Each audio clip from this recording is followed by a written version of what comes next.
What's up, people? How are you doing? My name is Dani, and welcome to another renovation. This is not your regular renovation, though. No, no, no. This time, for the first time on this channel, actually the first time ever, I'm renovating a community lot. More precisely, Magnolia Blossom Park. I've wanted to renovate a community lot for a while now, but I don't have a lot of experience with those, to be honest, so I wasn't sure where to start. My first thought went to the library since I'm a bookworm and I can't live without books. But then I realized I don't use the library that much in the game. I used it quite a bit in the beginning of the Breed Out the Weird challenge when I was trying to raise Diana's logic skill by playing chess. But now, with Lilith, I spend more time in the bar and the park. Especially the bar. Well, it's technically a nightclub, not a bar. I should probably stop calling it a bar so people won't get confused. Anyway, I thought at first that I should start by renovating the nightclub since we will spend a lot of time in there in the future while we complete Lilith's goals for the regeneration. However,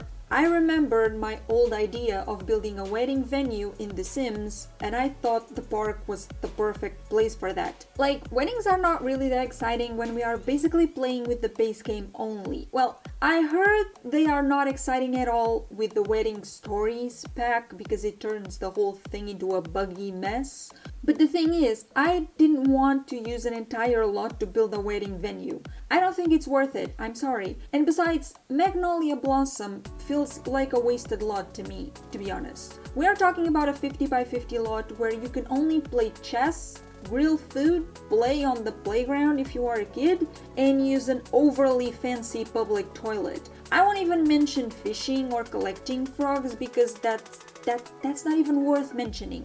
I've wanted to make that park a little bit more useful for a really long time now, so I thought, like, why not kill two birds with one stone and build a wedding venue on the park? I knew I wanted to make something small, like a cute little chapel, and there's plenty of space to do that in the park. The park is also very pretty, despite being useless. So my Sims could take a bunch of cool wedding photos there. And so that's how this renovation came to be. To be honest, I thought about building a graveyard in the lot too, because, like, I don't know how it is in other countries, but in my country, where there's a church, there's also a graveyard. It's usually located a little further away from the church, but there was a time when the graveyard would be right next to the church, so it wouldn't be weird to have it here. I mean, it wouldn't be weird for me, but the newlywed couples probably wouldn't like to celebrate their wedding right next to a graveyard, you know, superstitions and all, so I had to give up on the graveyard idea.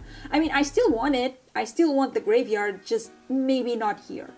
Wait, what if I build a graveyard next to the museum? Would it be weird? Think about it, the museum is the place where they display ancient things, right? So why not display the graves too? Am I the only one seeing the connection here? Am I being weird? I think it's a great idea. Honestly, I might actually do it. But before that, I will renovate the bar. I mean, the nightclub. I already have a couple ideas about what to do with it, so yeah, you can look forward to that. Anyway, what else can I say about this park/wedding venue? Well, like I said, there's a small chapel, it's very cute. I used stuff from the romantic garden pack and the holiday celebration pack to decorate it. It was about time I used the romantic garden stuff, I've been sleeping on it for a while now.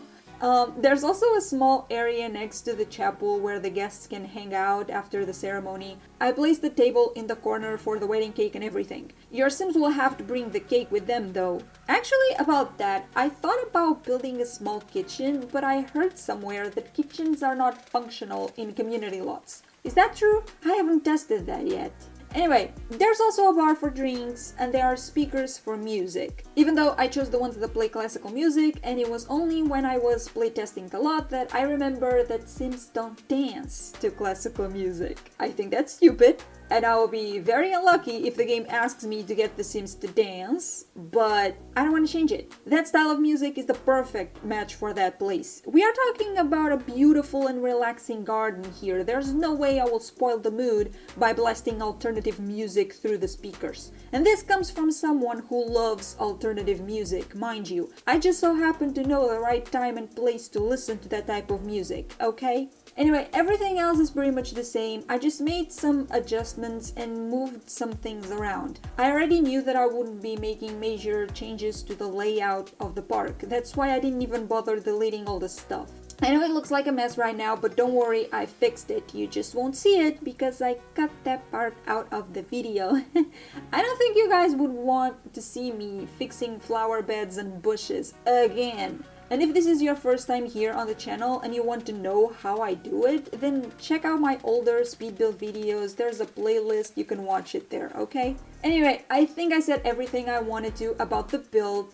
No, wait, actually there's one more thing. Don't worry about those weird squares I placed on top of the fence. Those are debug lights and you can only see them in build mode. When you go back to live mode, they disappear, you only see the light. So it looks like the fairy lights are the ones illuminating the fence. It's pretty cool, I know, I'm a genius. Sometimes. Well, let's move on now because there's something I would like to share with you. So recently I found out there's people out there making Sims gameplay videos without commentary, and I was very intrigued. I had no idea someone would be interested in watching Sims gameplay without commentary. Like, personally, I wouldn't last 5 minutes watching a Sims 4 gameplay video without commentary. But as it turns out, those videos actually have a good number of views. I mean, the ones about The Sims 1 and The Sims 2 have a good number of views. The ones about The Sims 4, not so much. I'm guessing it's because of the nostalgia factor, maybe? I watched a bit of a Sims 1 gameplay video and I almost started crying like, oh my god, I remember this, so cute! Oh, I wish I could play The Sims 1 again. It's like my childhood right there, you know? Anyway, the reason I'm talking about this is because those videos gave me an idea. If you have been watching my speed build videos for a while, there's a chance you heard me talking about my Sims adventures during my rotational gameplay before. I only talk about it though, I never showed it to you because I don't usually record my rotational gameplay. But that could change. I could start recording my rotational gameplay on the save file I used to play the Breed Out the Weird challenge and the future Rags to Riches challenge and publish those as Sims 4 gameplay without commentary videos. Now, before you freak out, I want to make one thing very clear. The no commentary thing would be only for the rotational gameplay videos, not the challenges. Those will remain with commentary, including any future challenge I decide to bring to the channel. If I decide to make a story-driven series of some sort in the future, those will also have commentary, okay? The publishing schedule for the challenges will also remain the same. I will not prioritize the no commentary videos over the challenges. I might change the speed build schedules though. I don't know yet, we will see. Like, the plan would be to publish those videos on the days I currently don't publish anything. The no commentary videos won't require a lot of editing, I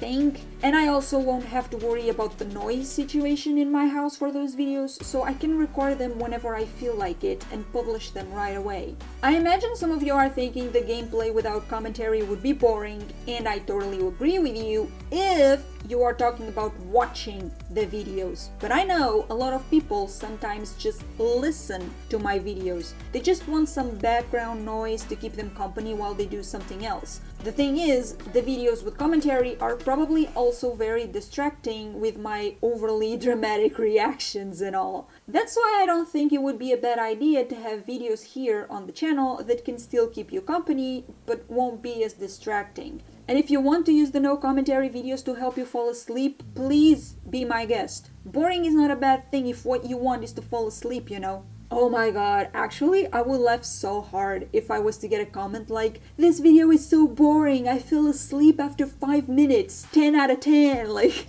oh, that would be so funny. Anyway, I'll think about it. I will probably make an inquiry on the community tab to make sure we're all on the same page about the no commentary videos, and we will see what happens then. Anyway, thank you so much for watching. If you enjoyed this video, don't forget to hit the like button, comment, and subscribe because I'll be back in a couple days and you don't want to miss a thing.